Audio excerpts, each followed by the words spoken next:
श्री हयग्रीव संपदास्तोत्रम्। हयग्रीव हयग्रीव हयग्रीवेति वादिनम् नरं मुञ्चन्ति पापानि दरिद्रमिव योषितः। हयग्रीव हयग्रीव हयग्रीवेति यो वदेत् तस्य निस्सरते वाणी जह्नुकन्या प्रवाहवत्।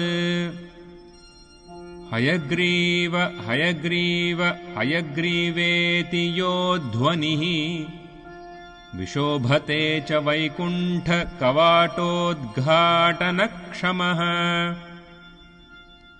श्लोकत्रयमिदम् पुण्यम् हयग्रीवपदाङ्कितम् वादिराजयति प्रोक्तम् पठताम् सम्पदाम् पदम्।